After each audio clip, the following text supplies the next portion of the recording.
Le pardon, la preuve de l'amour. Le pardon, cette force divine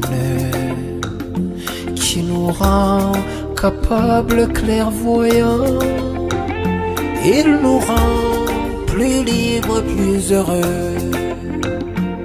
Il devient le chemin vers la paix.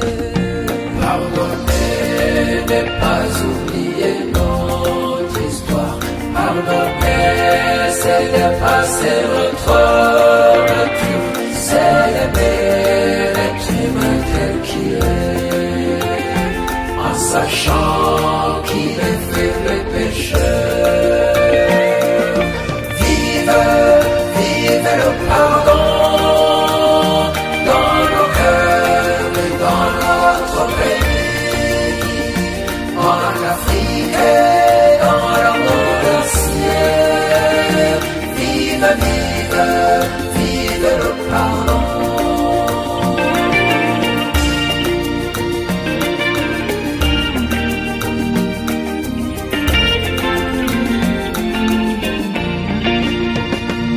Le pardon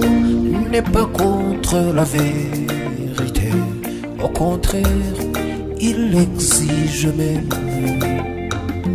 Quand l'amour épouse la justice, c'est la paix qui naît de cette union. La réconciliation est possible. Pardonner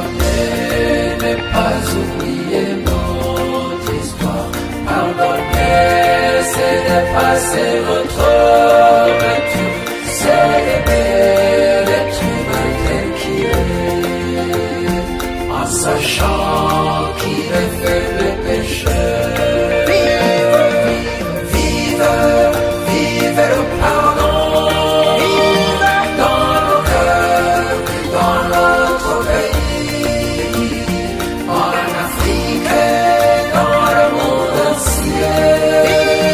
Vive, vive, vive le pardon.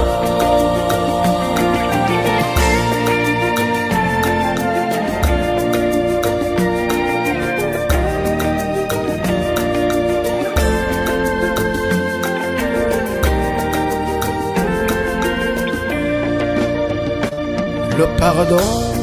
remède de Dieu pour la paix dans nos cœurs et dans nos maisons. Que la terre embrasse ce parfum qui vient de Dieu vivant, le parfum qui pacifie le monde. Pardonner n'est pas oublier notre histoire. Pardonner, c'est dépasser notre nature. C'est aimer l'être humain tel qu'il est, en sachant qu'il est faible et pécheur. Vive,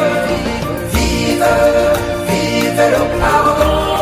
Vive dans nos cœurs et dans notre pays, en Afrique et dans le monde entier. Vive, vive, vive, vive le pardon. Pardonner n'est pas oublier notre histoire. Pardonner, c'est dépasser notre nature. C'est aimer l'être humain tel qu'il est, en sachant qu'il est faible et pécheur. Vive, vive, vive, vive le pardon. Vive dans nos cœurs et dans notre pays, en Afrique et dans le monde entier. Vive, vive, vive, vive le pardon.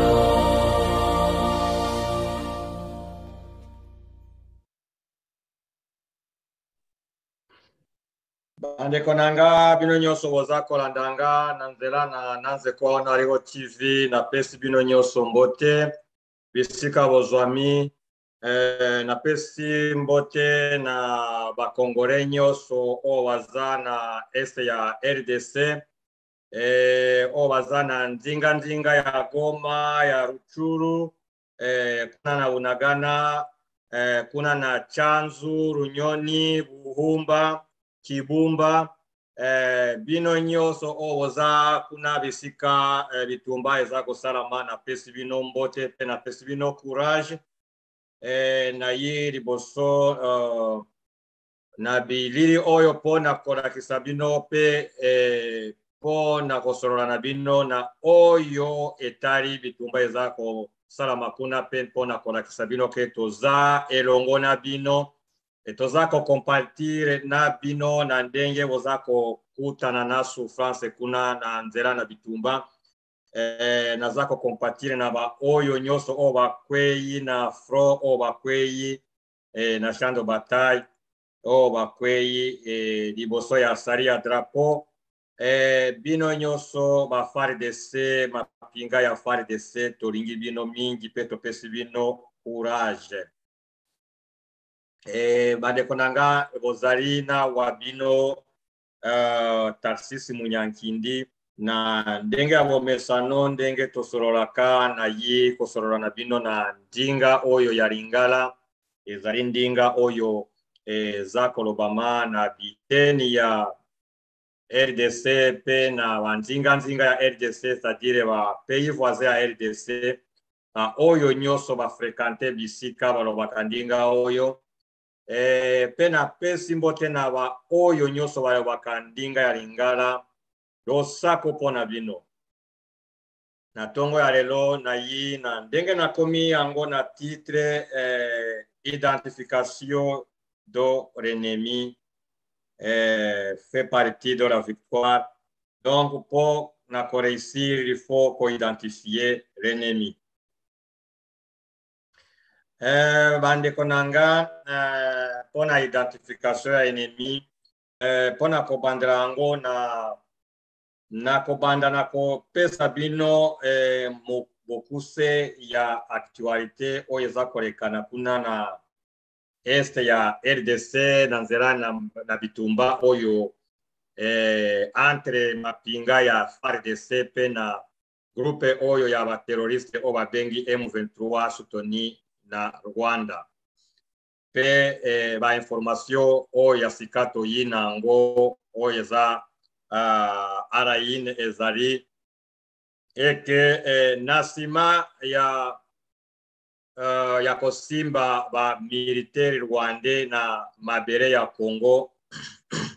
pe na kolakisa na communauté internationale ke Rwanda eza kosoutenir M23 pe bomonaki ndenge Rwanda ewangani makambo wana pe na nsima eyi kosenga barorashe bakabukire parce que barobaki te bakabukire oyo bazalaki kidnappé pe tomonaki na mediation ya président mokonzi oyo ya mboka ya Angola oyo Joao Lorenzo ayaka kutanaki na mokonzi Félix Tshisekedi oyo aza mokonzi ya République démocratique du Congo pe asengaki Félix a libéré a relâché bakabutire oyo mibare ya Rwanda. Pe Félix Tshisekedi andimaki kopesa ye bakabutire wana pe nasima FARDC eyi kobimisa déclaration mosusu eke nasima ya mapinga oyo esimbami na mabere ya RDC pe lisusu Rwanda déployé mapinga mosusu na bango na sol congolais pe na communiqué na bango bazali kolobake ezali force spéciale ya RDF armée rwandaise et pe bazali ko préciser nombre ya ba militaire oyo ba déployé et balobi eza kama mitano 500 militaires pe ba décrire yango ndenge baza kolata tenue vert noir pe na casque oyo ezali ya mapinga ya force spéciale rwandaise pe bazakolakisaka bitumba ekomi koeklate kuna na bangomba ya Chanzu pe na Runyoni kuna epai ya Bunagana pe naringi vana commencer ko aborder sujet na ngai naringi kopesa bino koferi passer bino audio oyo boyoka ndenge mokonzi moroberi ya mapinga oyo ya FARDC kuna na Nord Kivu ndenge azali koloba yango bolanda.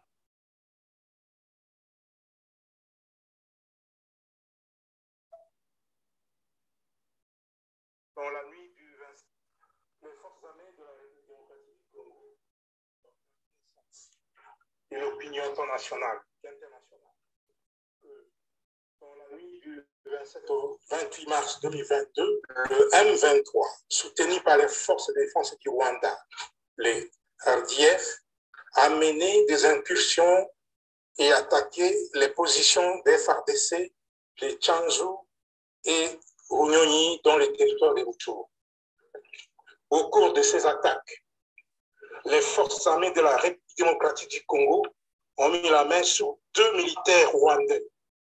Il s'agit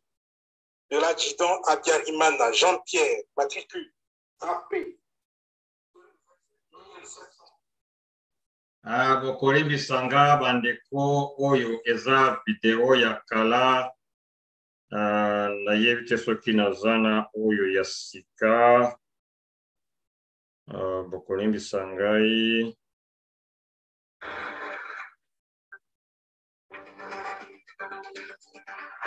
akanisi nasali erreur ya bafichier nasali ba erreur ya bafichier bokoli bisangai bon na ndenge na otiko yebisa bino audio oyo nazwi yango te lokola na kutani na erreur ya bafichier pe na ndenge nalobaki ezali communiqué ya mapinga ya FARDC oyo eza kolakisa ke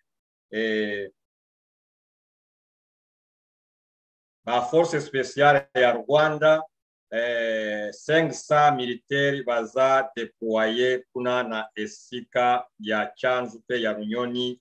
pe balobi ba changer teni na bango pe barati vert noir na casque oyo ya force spéciale.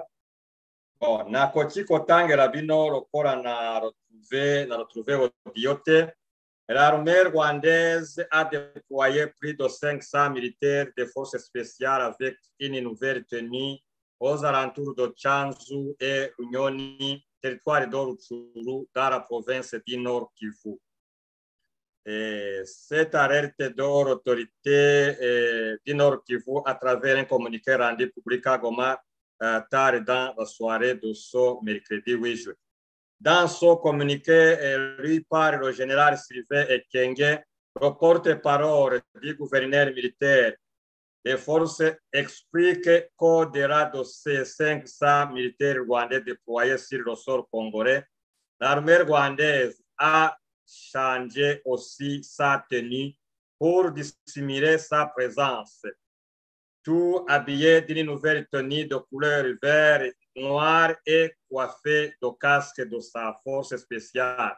Pire encore, les terroristes d'IM23 soutenus par le Rwanda, leur mentor naturel, ceux qui se sont intentionnellement attaqués à la MONUSCO, à Mohati, Nord-Ouedo, Bikenge, en groupement de Jomba, dans le territoire de Rutshuru. Pourtant, la force de la MONUSCO est en plein exercice de sa mission conformément au mandat lui confié, explique-t-il.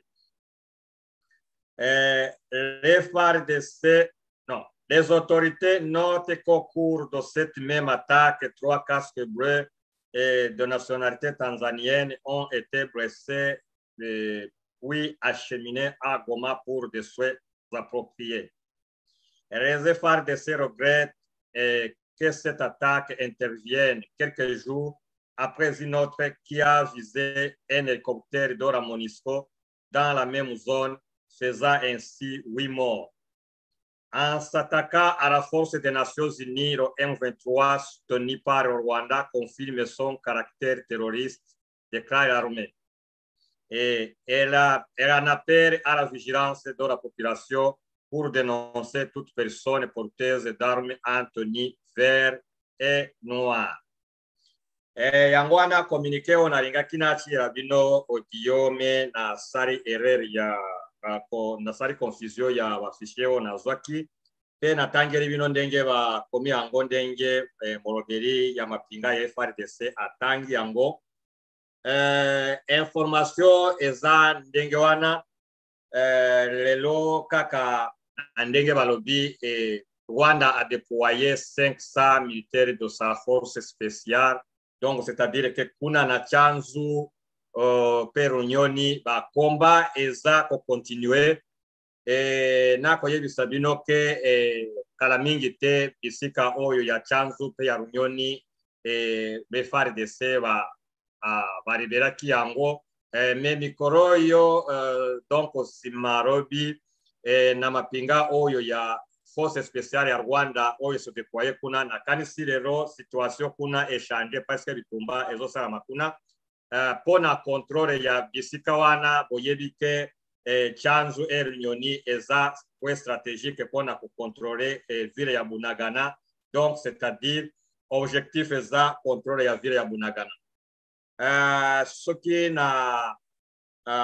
continuer émission oyo na ndenge na niji kotalisa bino pe po na convaincre bitumba po na convaincre guerre oyo il faut liboso boye ba ko identifier ba ennemi na sari yango pona nini parce que ndenge to lobaki na ba émission passée ezalaki na ikambo ya identification ya ennemi na ndenge ba Congolais bazalaki ko se tromper parce que bazalaki ko considérer que Rwanda nyoso oyo azana mabere ya Congo aza considéré comme monguna et après wana et suscité beaucoup d'inquiétude na ba milieu politique ya Rwanda pe na ba oyo baza ko soutenir la rébellion o ya M23 petomona kindenge conseil de sécurité esangani la semaine passée pe na kati ya résolution na ngo tomona ki déclaration ya ambassadeur ya Rwanda kuna na conseil de sécurité ndenge alobi que Rwanda ekotorerete maloba oyo eza coïncité haine tribal envers des Tutsis congolais en particulier et en général rwandophones et que communauté internationale zali azaki ko alerter communauté internationale pour na génocide oyo koti kosala makuna na est ya RDC pe arobaki Rwanda eko kika ata mokete soki likambwana esalami a ko intervenir pour na ko arrêter génocide parce que communauté internationale salaki yango te na tango batusi oyo ya Rwanda kuna tango bazalaki kokufa pe Rwanda robi ako supporter te lelo esala makuna na Congo ndenge toyebisaki bino na nzela ya ba déclaration oyo toyebisa ba Congolais ba so tromper na ennemi te ba so tromper na monguna te parce que ba to oyo ya Rwanda ba FPR kotanyi oyo baza ko soutenir M23 ba yebi ko maniganse makambo après soki ba uti ko maniganse yango ba koti ya na mutu ya ba Congolais yango wana tolobi bo éviter botika ba maloba oyo botika ba apeli oyo botika oyo ba mbera oyo za kosenga na bato basa prendre na ba Rwandais parce que soki bosari yango ekomemera bino ngambo na nzela oyo ya guerre oyo Rwanda liko impose bino. Pe tango tolobaki tango topesa kimbera oyo to yoka kike ba Congolais mingi ba saisir opportunité oyo te ba continuer koloba ko sala ba discours ya ndenge wana pe ba discours ya ndenge wana contre ya ba rwandophone eza ko continuer tirelo na zongeri émission oyo pona koyebisa bino ba Congolais ko boye ba ko identifier monguna na bino aza rwandete monguna na bino aza moto oyo aza ko agresser mboka na bino ba rwandais nyonso baza ko agresser bino te ozana ba rwandais o baza ko fande pali na bino pe na lobby na bino ke ba rwandophone nyonso baza na sima ya guerre oyo te na pesa kibino ndakisa pe na zongeri yango lero po ete boyeba ko identifier ennemi na bino parce que ennemi na bino aza rwandete ennemi na bino eza oyo aza M23 na oyo nyonso aza ko collaborer na M23 c'est-à-dire ba oyo baza ko soutenir ye oyo bobengi ba rwandais eza ba rwandete eza ka armée rwandaise to armée ya FPR Nkotanyi oyo eza représenter ba rwandais nyonso te parce que armée wana ya agression eza représenter ba population ya mboka te parce que ba population ya mboka ya Rwanda pe baza agresser na armée oyo yango wana na lobi na bino ko confondre ba rwandais nyonso na agression oyo te parce que ba rwandais baza ko soutenir agression oyo te na pesa kibino ndakisa ke tango armée rwandaise ezwi mukano ya ko soutenir M23 pesa kimbera ya pesa kiri nzela oyo ya parlement te po parlement autorisé mission oyo donc lokola bango moko bazwi initiative na bango donc ezala na mutu na bango moko ezala na mutu ya rwandais te parce que Rwandais baza représenté par le Parlement rwandais et le Parlement rwandais n'a pas autorisé cette agression. Donc, ba Congolais boye barikambo oyo kwete bokweya na mutambo te oyo ya koboma ba inosa pe soki bobomi ba inosa ekomemela bino ngambo ndenge monguna na bino aza koruka ko utiliser nani oyo ndenge alingi ko exploiter situation oyo eke soki s'en prendre na ba rwandais ou ba rwandophone ye akotia bino na mutu akozwa nzela ya ko agresser bino polele parce que ndenga lobaki na kati ya conseil de sécurité que ako supporter ata mokete soki ba rwandais kuna baza kufa pe batusi pe baza kufa kuna ye ako intervenir pona ko arrêter génocide ngana lakisi bino ndenge manigance oyo ba utiliser yango kuna na mboka ya Rwanda pe ba pekisa communauté internationale oyo mission ezaki kuna na Rwanda o ba benga ti minuar ba pekisa ki yango ko intervenir pona ko arrêter tuerie pe ba tindi ba envoyer na bango kuna na conseil de sécurité po na ko empêcher conseil de sécurité ezwa résolution moko te pona ko tinda ba militaire ya ko intervenir pona ko arrêter génocide oyo ezalaki ko salama yango wana na yebisi bino scénario oyo bato oyo ba mesani yango soki ba exporter kuna na RDC kozala ndenge moko oyo esalamaki kuna na Rwanda après l'histoire ko se répéter bokomona ke batusi angana to ba rwandophone angana bakufi pamba pe bato oyo bayi kopotora bino mboka yango wana na bengi bino botika kokwea na mutambo oyo pe lero na zongeri yango pona koyebisa bino ke il faut bo identifier monguna bo différencier monguna na bino oyo aza ko agresser bino oyo aza ko attaquer bino na ba rwandais pe ba rwandophone bande konanga ba kongomani boyeba ke na oyo rebellion o ya M23 boyebi ndenge botamaki boyebi bisika bandaki na ringi kozonga na histoire na M23 te parce que na ba émission passé na yebisaki yango na lobaki yango porere pena lakisa kibino ndenge ba accord oyo bosinyeke na kati na bino na Rwanda pena ba groupe oyo Rwanda créé ba accord oyo nde ememeri bino makambo pe na lakisa kibino ke ba opération conjointe oyo bosara na armée rwandaise nde ememera bino makambo na ringi kozongera emission wana te soki bolingi kolanda o nalobaki na kati bozonga na nsima botala ba émission passé parce que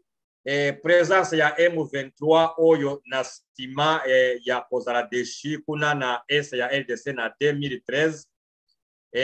boyebi ndenge ezongaki na nzela ya ba opération conjointe oyo bosalaki na 2020 oyo Félix Tshisekedi abengaki armée rwandaise eyikosangana na FRDC po na kodemantere ba FDLR pe ba CNRD FRN yango wana na tango wana na yebisaki bino oyo boza kosala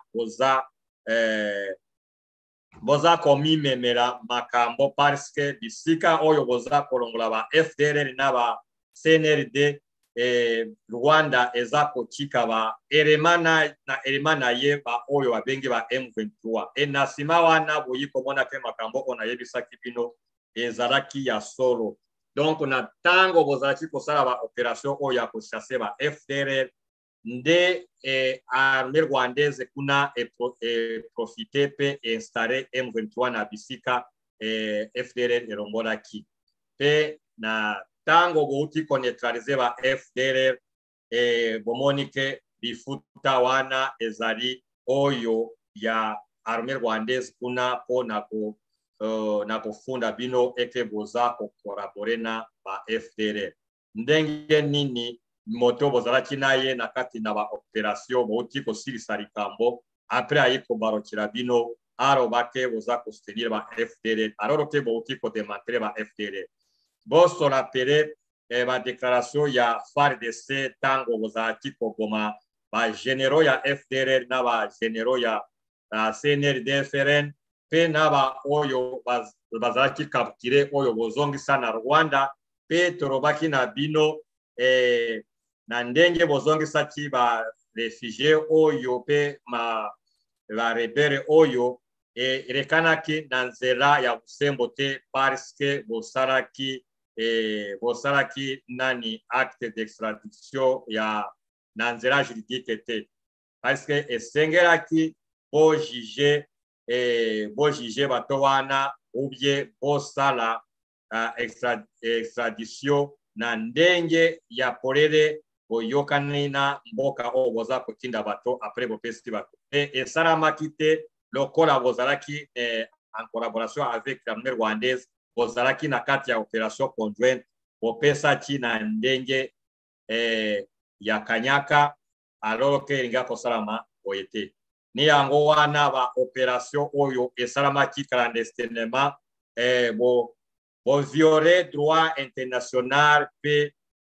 na tango oyo tango Rwanda eyiko barokera bino nde boyiko solapele yango alors que ngai moko na yebisaki bino na nzela ya ba social media parce que akinzela nanga oyo nalobaka nango na yebisaki bino pe lelo bomona tike ezalaki ya solo mais bandeko nanga oyo naza koloba po bo identifier ennemi na bino elingi koloba ke tango boza kosaprendre na barwande eza erreur moko boza kosala parce que banguna na bino eza barwande te barwande baza na likambo na bakongole te barwandophone pe baza na likambo na bakongole te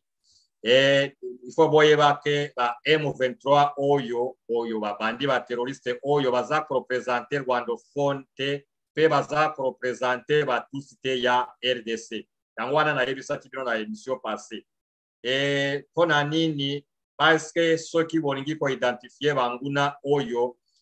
na bino oyo ya M23 pe ba oyo baza kostenir ye ezali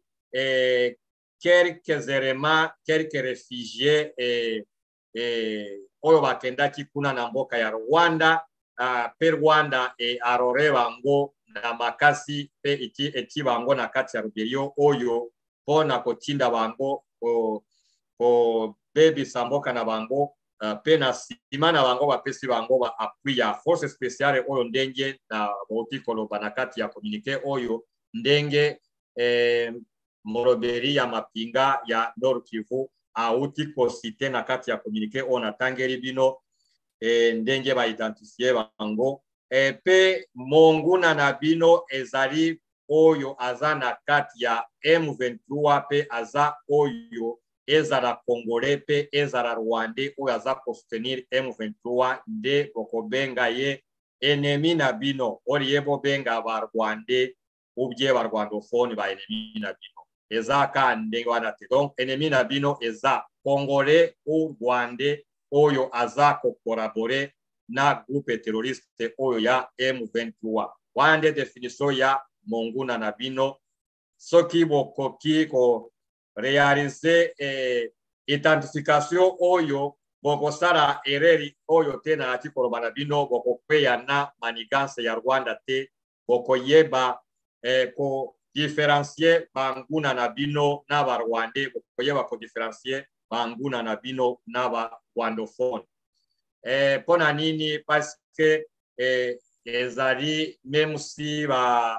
rebellion oyo ya M23 eza ko constitué na ba rwandophone oyo baza batusi ya Jomba pe ya Masisi pe naza koyebisa bino ke na kati ya M23 ya quelques éléments congolais ya ba ndinga mosusu ya ba ethnie mosusu pe même aussi la majorité ezaba oyo babandaki yango oyo babengi batusi congolais pe ba Rwandais oyo baza ko accompagner bango ba force spéciale oyo ya Rwanda eza représenter ba Rwandais te ezalika force spéciale rwandaise oyo ndenge bo identifier yango na kanisi oyo eza ebandeli ya ko identifier moini lokola bo préciser que eza force spéciale ya Rwanda pe monguna mosusu oyo ndenge na yebisaki bino ke eza Rwandais ou Congolais nyonso oyo aza ko collaborer na groupe terroriste ya M23 ezali kolakisa ke boyebi na ndenge ba rebellion eza ebele kuna na est ya RDC pe mingi eza création ya Rwanda ezali na ba groupe ebele ya ba maimai kuna oyo Rwanda a créé kuna pe na kati ya ba rebellion wana ba maimai akotisaki ba elema na ye oyo ba troupe na ye oyo ya force spéciale pe bango nde baza ko diriger ba rebellion wana ya ba maimai pe ezali korobake meme ba Congolais ya ba tribu mosusu baza na kati ya soutien oyo ya M23. Donc bango pe ba maimai oyo baza création ya Rwanda pe baza banguna na bino pe baza ko so constituer na ba force spéciale ya Rwanda pe ba Congolais ya ba ndinga mosusu y compris ezala ba hunde ezala ba tembo ezala ba bembe ezala bashi na kati ya ba rebellion oyo ya ba maimai o Rwanda akreaka bango pe ba banguna ya mboka na bino parce que baza ko collaborer na monguna yango wana na yebisaki bino o différencier ba Rwandais pe ba rwandophone na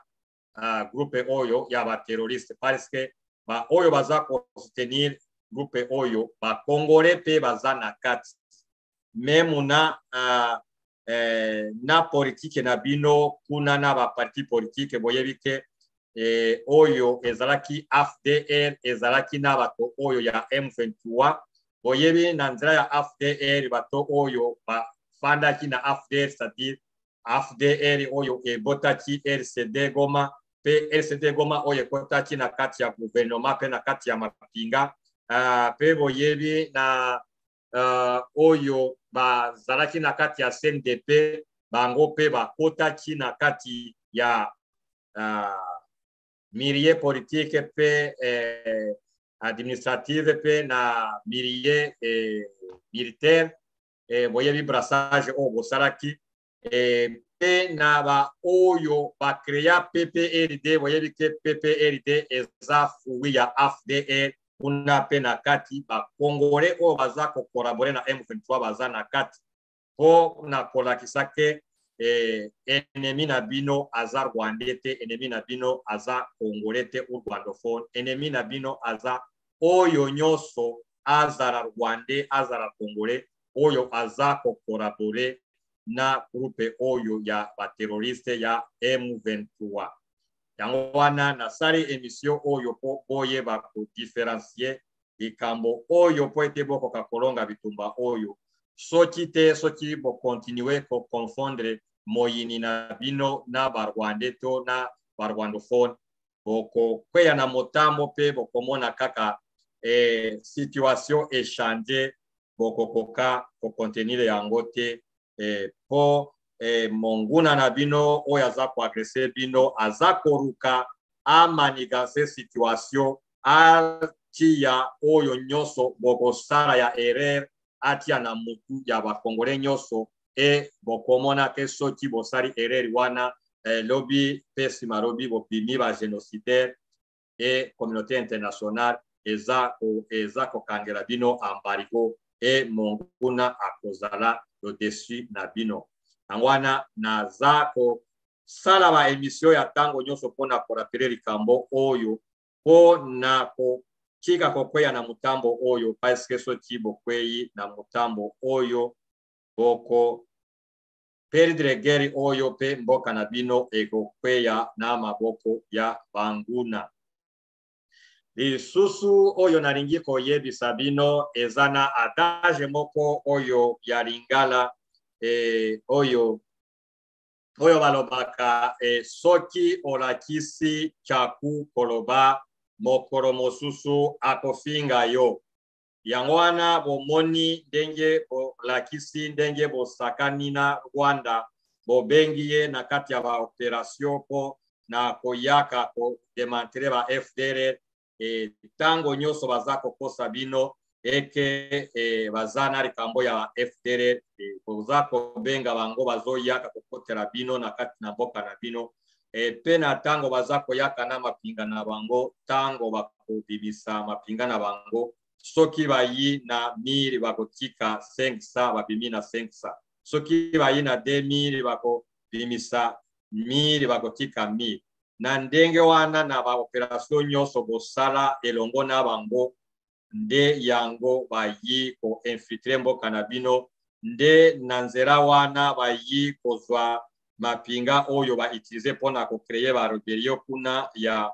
ba maimai kuna pe ya ba M23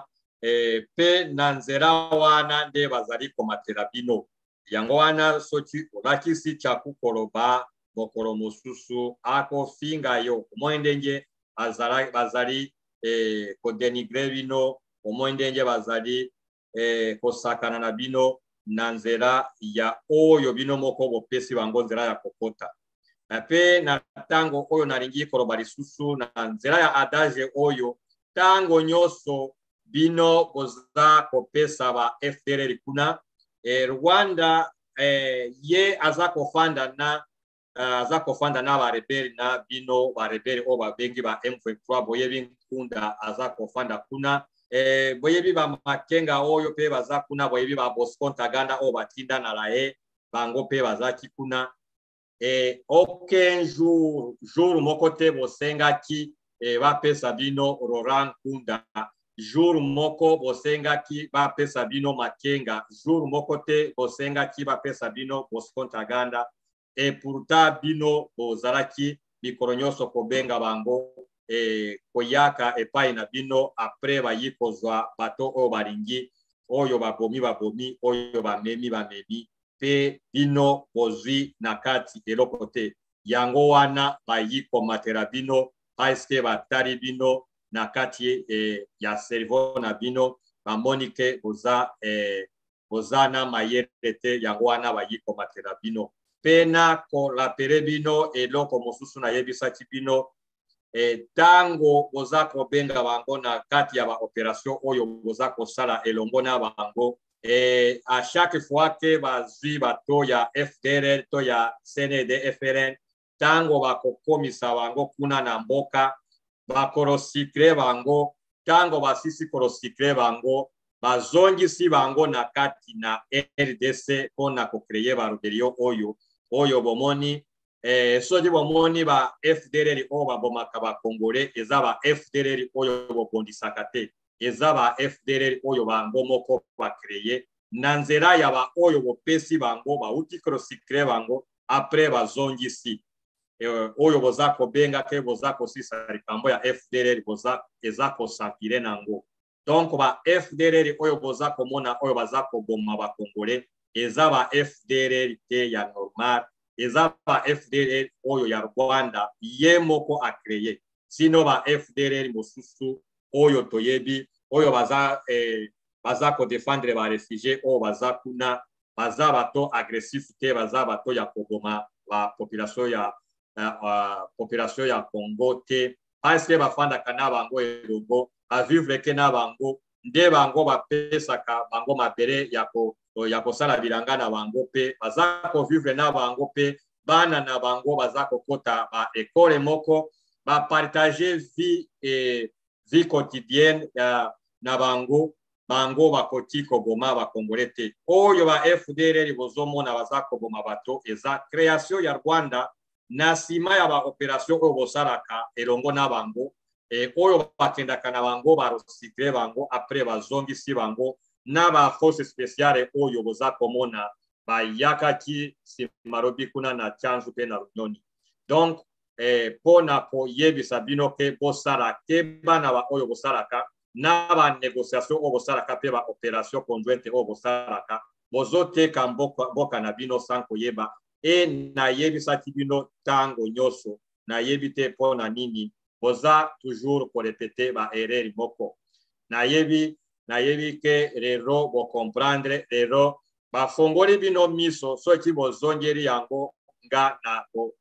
sokola maboko nanga na koba lisusu te oyo elobami yokani soki boyoki yango te etari bino kana bango me nalingi koyebisa bino bozala ko identifier monguna na bino aza Rwanda te monguna na bino aza rwandophone te monguna na bino aza Congolais nyonso u Rwanda nyonso oyo aza ko collaborer na M23 oyo eza groupe terroriste oyo eza ko boma population na bino oyo eza ko agresser bino soki boko s'apprendre na rwandophone nyonso o s'apprendre na Rwanda nyonso o bokomona na soro na bino bokokoya na mutambo parce que oza ko sala violence na ba innocent loroke ezali yango te donc boye bako différencier monguna na bino de bokolonga bitumba oyo pe na kanisi na nzela ya ba émission oyo toko continuer kosala toko continuer koyebisa bino pe toko continuer ko rappeler bino ndenge mayele ya bato wana ndenge balingaka kobomisa population pona ko profiter bozwi na bango pe na ko profiter mabere na bango bayebi komaniganse makambo après okomona ka ba inosande bakokufa na kati mais lokola toyebisi bino nakanisi bokokoya na mutambo oyo te donc bobanda ko considérer que ennemi na bino ezali Rwanda te ennemi na bino ezali rwandophone te ennemi na bino ezali Congolais ou Rwanda nyonso oyo aza ko collaborer na groupe oyo ya ba terroriste ya M23 wana nde bokoronga bitumba wana nde bokotika ko s'apprendre na ba innocent pe bitumba na bino ekolekana malamu oyo ba stratégie nyonso bokozwa bokoreisi mais soki bosaleri nzela oyo na yebisi bino te bokolonga te parce que bokokoya motambo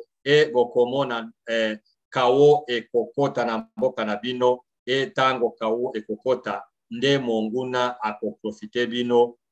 bokoka kosa sortir te yango wana na bereri bino na sali émission oyo po na zongeri émission oyo po na koyebisa bino bosala keba pe na zera o na yebisi bino bosala keba na kolakisa cha kukoloba parce que soki bolakisi cha kukoloba mokolo mosusu akofinga yo. Donc na ndenge Rwanda sakani na bino na nzela ya ba accord oyo bosali ezala ba accord oyo bosali accord commercial oyo ya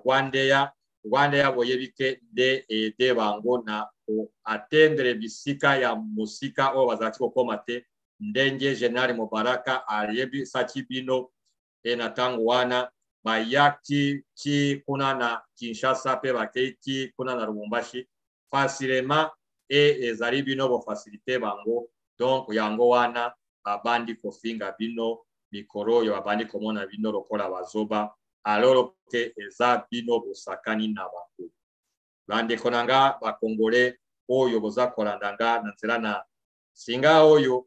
emission oyo nalingi ezala molaite message nalingati ko pesa bino ezali oyo pe na kanisi oyo nyoso akomona message oyo akopartage yango na moninga o ete tokoka kosauve mboka na biso tokoka kosauve region na biso oyo ya Grarat po na babandi oyo balingi kopebisa yango na lobi na bino biso nyoso soki tosangani tokolonga guerre oyo parce que banguna baza eperete banguna baza un groupe d'individus baza bato eperete soki tosangani totima poko esika moko tokolonga bitumba oyo na pesi bino nyoso merci na ba oyo nyoso balandi pe nalingi na tala soki ba oyo balandinga soki ezana ba commentaire ba pesi na moni moto moko oyo apesi mbote na yo Mangala Nguhangare na pesi yo mbote esika ozwami pe merci pona ko participer na émission oyo pe na sengi yo okabola émission oyo na ba oyo nyoso bayokaka ndinga oyo nayebi ke ndinga oyo bato mingi bayokaka yango te pe poko kako partager yango na ba Congolais o bayokaka ndinga oyo yango wana na moni participation ezalaki moke mais na moke oyo toko continuer ko partager na bandinga ekokoma bisika mosusu. Merci ndeko nanga Mangala Nguhangare mission na biso esuki wana toko continuer na mikoro oyo ekoyaka.